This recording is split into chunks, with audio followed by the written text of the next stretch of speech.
Hello there, folks. I'm here at the gorgeous Assateague Island National Seashore on Maryland's eastern shore. The Atlantic is literally right over there, right past those big dunes. A really stunning place, and somewhere that, you know, is crazy. This is Maryland because it's just so different looking, beautiful loblolly pine forests here. A lot of them are stunted as you get towards the ocean. As you can see, the salt spray and the ocean spray prevents, you know, high tree growth. And you can see actually the dune line, basically all the trees are below that, which is, you know, it's really interesting to see this like dwarf forest here. Really beautiful place. And then there's obviously taller forests further inland and across the little inlet there. But I wanted to share with you this gorgeous eastern prickly pear, Opuntia humifusa cacti growing here. And I've seen a lot of these. They don't seem to grow like right on the beach. They seem to grow like just past the dunes. And there are tons of them here. It's really awesome. I remember I've been to Sandy Hook up near New York City in New Jersey. I have family near there, and I remember seeing just they're everywhere there, and same with here. So they love this sort of like sandy coastal habitat. And they're also native again further in. They're native all the way into the Midwest, and I believe all the way to like Montana. And I believe they're also the most widespread cactus species in the U.S. Not any species in the Southwest. The eastern prickly pear is native to, God, I don't know, probably at least 20 states. All across the East Coast from southern Florida, from the Keys all the way up to Massachusetts on the East Coast, southern Ontario, specifically at Point Pelee National Park, the southernmost point in Canada, and all the way, again, into like the plains, and then down along the Gulf Coast. So it's a crazy wide distribution. There are some growing within like, 10-15 minutes of my house.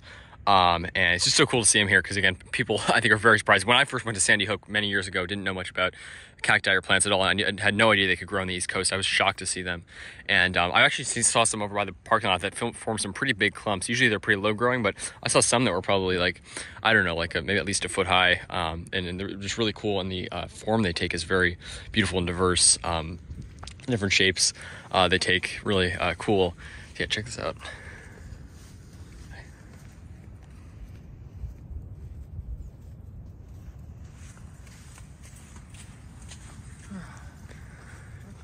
Beautiful.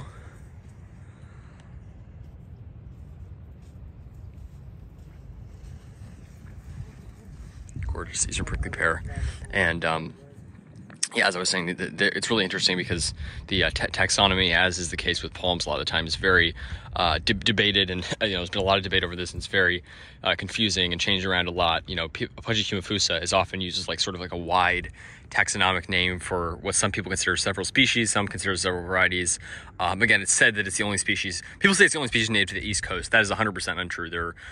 Florida probably again has at least 20 native cactus species. They've got lots down there, and all the way up. But once you get into the Northeast, this is the only recognized. Often they say it's the only species in the Northeast, but in Maryland, again, there's also some people say Opuntia cespitosa is native, and some people say Opuntia cespitosa is only a variety of Opuntia humifusa. So it's very confusing, but regardless, this is clearly the most standard Opuntia humifusa. Looks like mine. The pads are quite big though, as you can see. Really beautiful. And again, it's really interesting because it almost, obviously very different, but it almost has like a Florida Keys look. In like a lot of the nature in the Florida Keys has like this scrub habitat. Obviously there's no coconut palms here. There are, but they're not long-term. Obviously they're just for the summer. But it really does actually look like somewhere out of Florida. And I'm also surprised how white the sand is. It almost looks like white sand in National Park. Look at how white that sand is. It's gorgeous. Does not look like some of the other beaches I've seen here in the Northeast. I mean, it's just, we're in the mid-Atlantic here, I guess, but it's pretty crazy. It looks like somewhere way down along the Gulf Coast or something.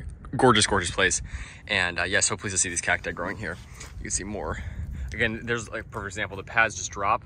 That probably dropped, and then they start growing again. They grow so easily. You can literally, sometimes they'll be thrown in like a litter pile, like a compost pile, and they'll start growing there. They just grow so easily, and that's one of the awesome things. You can literally break off any of these pads, plant it in soil, and it'll grow.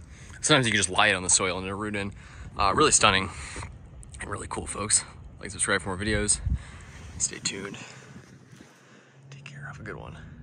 Here at Assateague Island National Seashore, beautiful eastern prickly pear cactus, Opuntia humifusa. So cacti are native to 45 out of the 50 U.S. states. That's just a crazy thing. I mean, literally, they're native to almost all states. 45 of the 48 continental U.S. states. The upper New England states are the only ones they're not native to. It's just nuts. They're native to so many states all across the country. And they grow in the tropics. There's tons of species, like in Brazil, for example. and across the Caribbean, but they're all but one species are native to the Americas, so that's an interesting fact. But yeah, not just the Southwest, not just Mexico, they're native all up and down the Americas, from northern British Columbia, Alberta, Canada, on the border between the two provinces, all the way down south to southern, like to Patagonia. So it's pretty cool, and they sure do well in some of these wet climates here, especially. They like sandy habitat, but some grow right in the rainforest, in the jungle. And you know, they're just an incredibly diverse group of plants, not just desert species. Really cool. You know, they grow here in the subtropics, or what potentially is the subtropics. Take care, folks. Like and subscribe for more videos. Stay tuned.